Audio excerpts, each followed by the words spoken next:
Oke, langsung saja ke soal yang pertama. Seorang apoteker di Puskesmas akan melakukan penyimpanan vaksin campak. Pada suhu berapakah sebaiknya vaksin tersebut disimpan? A. 2-8 derajat Celcius. B. Kurang dari 0 derajat Celcius. C. 8 sampai dengan 15 derajat Celcius. D. 15 sampai dengan 30 derajat Celcius. Atau E. 30 derajat Celcius. Oke, sekarang mari kita lihat. Jawaban yang benar adalah A. 2-8 derajat Celcius. Berikut pembahasannya. Di sini hampir semua vaksin dapat disimpan pada suhu 2-8 derajat Celcius ya, termasuk vaksin campak. Kecuali untuk vaksin polio memang dia disimpan pada suhu kurang dari 0 derajat Celcius atau kisaran -15 sampai -25 derajat Celcius. Lanjut soal yang kedua. Pasien 50 tahun datang ke apotek dengan keluhan menderita penyakit osteoartritis dan punya riwayat tokak peptik. Pasien meminta obat anti nyeri. Kira-kira apa terapi yang tepat untuk pasien tersebut? A. Piroxicam. B. Asam flavonoid. C. Natrium diklofenak. D. Paracetamol. Atau E. Meloxicam. Dan jawaban yang benar adalah D. Paracetamol. Ini pembahasannya ya. Lini pertama untuk pengobatan osteoartritis itu adalah paracetamol meskipun di sini pasiennya itu punya riwayat tokak peptik ataupun tidak punya riwayat tokak peptik ya, tetap lini pertama untuk pengobatan osteoartritis adalah paracetamol. Soal yang ketiga. Seorang pasien berusia 44 tahun didiagnosa hipertensi dan dokter meresepkan captopril 25 mg. Setelah beberapa hari mengkonsumsi obat tersebut, pasien mengeluhkan sering batuk yang cukup mengganggu. Kira-kira apa mediator inflamasi penyebab keluhan pasien tersebut? A. Dopamin. B. Asetilkolin. C. Bradykinin. D. Angiotensin. Atau E. Norepinefrin. Jawaban yang benar adalah C. Bradykinin. Pembahasannya itu captopril itu termasuk obat antihipertensi golongan AC inhibitor yang dapat menghambat pengurahan bradykinin yang dapat memicu terjadinya batuk. Jadi jawaban yang tepat adalah C. Sekarang kita lanjut soal yang keempat. Suatu industri farmasi akan membuat sediaan tablet paracetamol 500 mg. Literatur menyatakan bahwa kelarutan obat tersebut adalah larut dalam 70 bagian air. Maka dalam istilah kelarutan, paracetamol masuk dalam kategori apa? A. Sangat mudah larut. B. Mudah larut. C. Larut. D. Agak sukar larut. Atau E. Sukar larut. Kira-kira jawabannya apa teman-teman? Nah, kita lihat ya. Jawaban yang benar adalah D. Agak sukar larut. Nah, ini teman-teman harus hafalkan ya.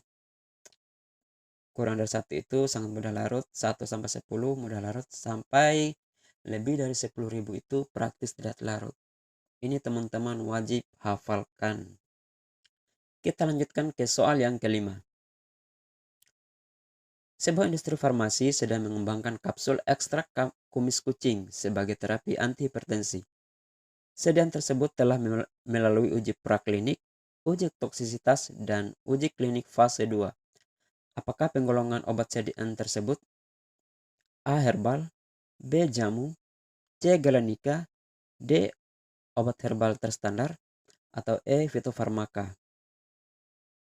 Dan jawaban yang benar adalah E. Fitofarmaka. Di sini kata kuncinya ya. Di sini sudah dilakukan uji praklinik dan uji klinik fase 2. Sementara kalau untuk OHT itu dia belum melalui uji klinik.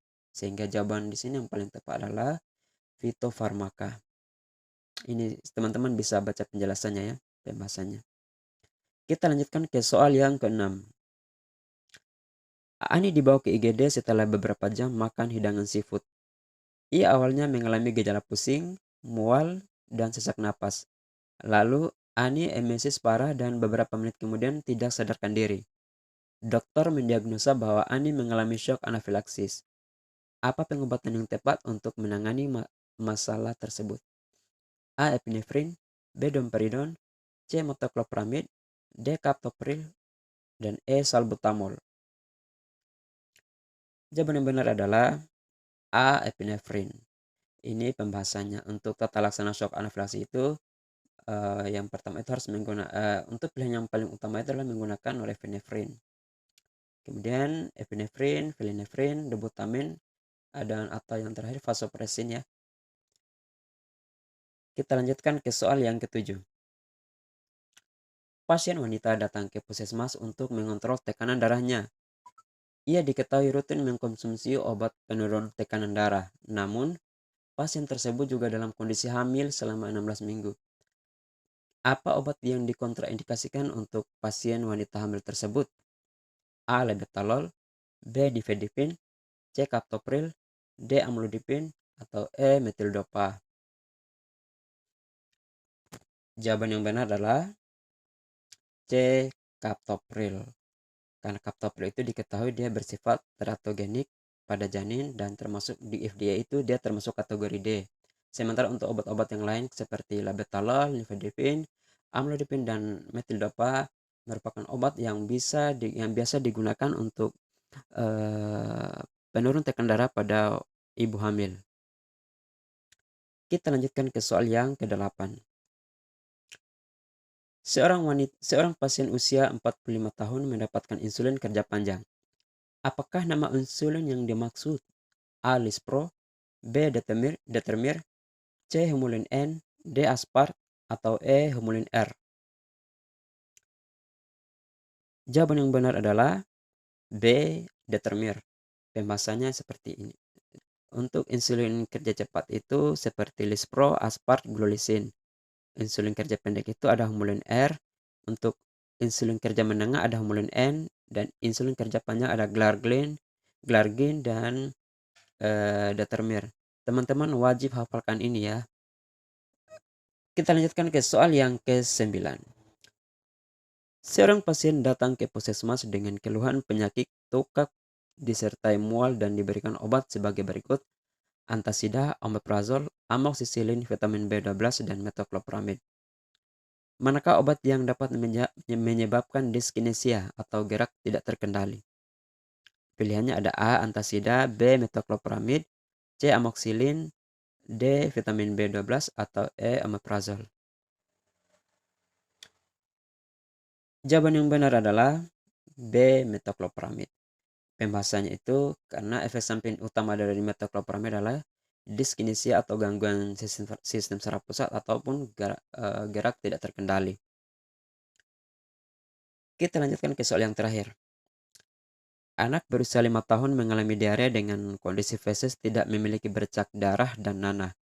Pasien diberikan obat yang salah satunya adalah sirup zinc. Berapakah dosis dan lama pemakaian obat tersebut? A. 10 mg untuk 2-3 kali sehari selama 5 hari. B. 20 mg 2-3 kali sehari selama 5 hari. C. 20 mg setiap BAB selama 10 hari. D. 10 mg setiap BAB selama 10 hari. Atau E. 20 mg 1 kali sehari selama 10 hari. Dan jawaban yang benar adalah E. Berikut pembahasannya. Dosis zinc untuk anak yang berusia kurang dari 6 bulan itu menggunakan dosis 10 mg per hari selama 10-14 hari. Sementara untuk anak yang berusia lebih dari 6 bulan menggunakan dosis 20 mg per hari selama 10-14 hari. Oke teman-teman, saya kira demikianlah untuk 10 soal pertama. Kita lanjutkan ke part yang kedua ya. Sampai jumpa lagi.